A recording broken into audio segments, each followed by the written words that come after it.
so funny. She is so funny. It's just incredible just to have her here. Couldn't think of a better lady to close out the night. Ladies and gentlemen, Kate Procession, let her hear.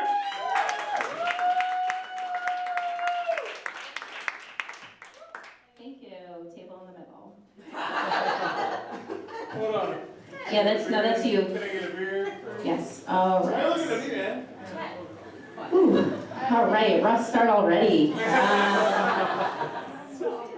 Happy Easter, everyone. Feeling it. Sorry. So I hung out with my family today. My sister has 2 kids, and the 4-year-old has no boundaries and is really poorly mannered, if I do say so. I don't have any children, obviously.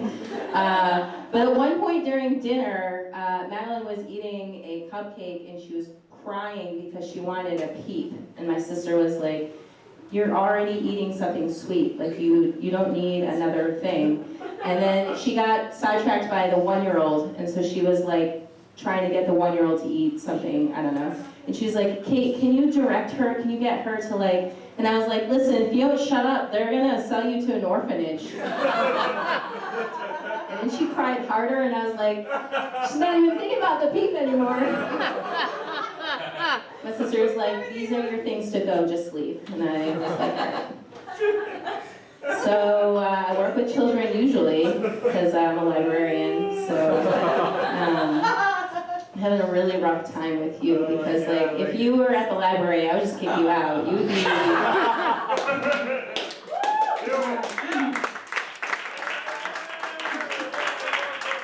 Yeah, she's clapping before you, and I think she came probably with you. It's weird. Yeah, we're suffering too. We, the universal, everyone in this room. So that it could work. I just want to shit on you though. I don't know. So empowering to have this microphone. Man, I'm a librarian. I work with kids kind of like you. They have some emotional problems. And I had a summer reading program last summer where I'd ask kids their dreams. What's your dream, sir? My dream is that you don't talk anymore. Yes, cool. So I asked kids all summer, what are your dreams? And then they told me their dreams, and then I wrote them down. And most of them were really shitty, because they were just dreams that kids have, and kids have shitty dreams. They'd be one day I dream of being like my mom. And I'd be like, ugh. And they're write down their dream on a cloud, and I put the cloud on the window under a big sign that said, "Dream big, read," which doesn't make any sense to me.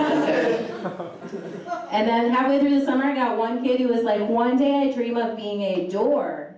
And I was like, "No, that's not a thing you can ever attain." I'm not writing that down, and he cried, so then I wrote it down and I put it on the window. And I was like, "That's going to be the best one. There's no way anyone is going to think of a better dream than one day being an inanimate object." But I was wrong. Right before we wrapped the program for the entire summer, this little white 6-year-old came in with her mom, and she's like, "One day I dream of being a black man." And I was like, "Yeah, all right."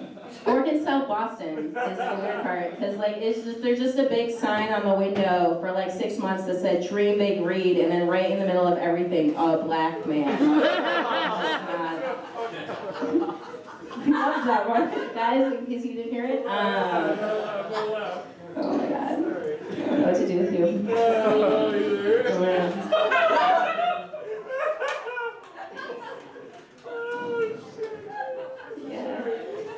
All right. Before I was a librarian, I was a 911 dispatcher, another job where I would have had you removed. Arrested, maybe. I think you can identify with this joke that I'm going to tell. I think you're ready for it. I was a 911 I'm just going to talk directly at you. I'm going to make aggressive eye contact with your forehead.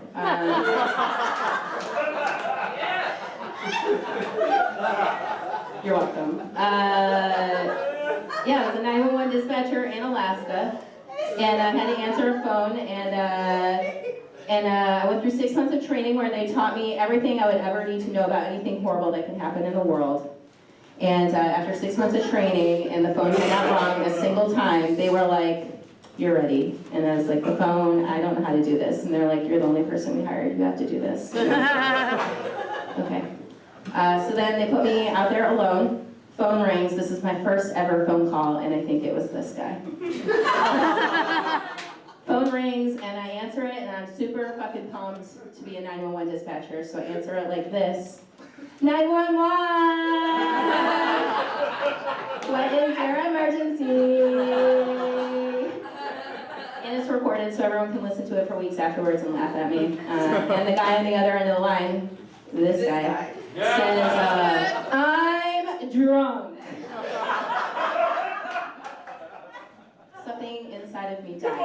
I was really fucking pumped for that job. You ruined it for me. I was really pumped, and I wanted it to be like domestic violence. I wanted a real emergency. You know what I mean? I trained 6 months for that.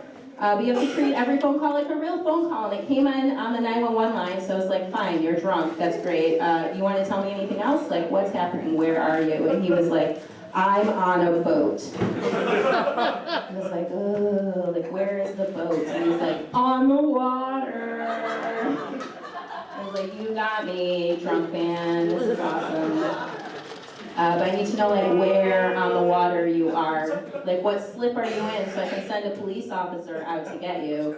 And he's like, "When I look outside, all I see is water." I was like, "Oh, cool, you're really far away." And this is going to be a really long phone call.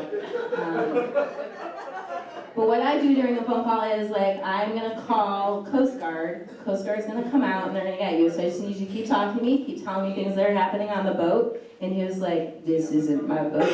And I was like, "All right, so see, perfect. I've already called Coast Guard. Now when they come out, they're going to arrest you." Perfect. They're already on their way. That was a great piece of information. Is there anything else you want to tell me about the boat? And he was like, "It's on fire." And I was like, that part is the emergency part. Probably the most important part of that phone call. We should have started there. Super important detail. That's good. Yeah. You're remembering it now, right?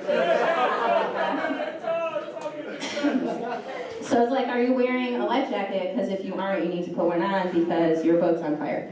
And he was like, "I'm not wearing one. It's not my boat." And I was like, "Okay, well, put your life jacket on, get in the water, leave the phone on the boat, and just like shout every once in a while so I like know you're still out there." And he's like, "Okay." And then it was quiet for a really long time, so I assumed that meant he was doing the things I had told him to do. But then he just said very quietly into the phone, "I just wanted to cook these hot dogs." I was like, "Get in the fucking water." I don't know why you love hot dogs so much. It's so weird. Love that joke. You ruined it for everyone else, though. Everyone else is super sad that you're here still.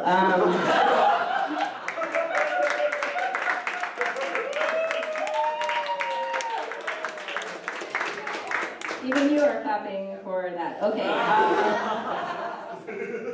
guess I should just say one more thing and then leave forever.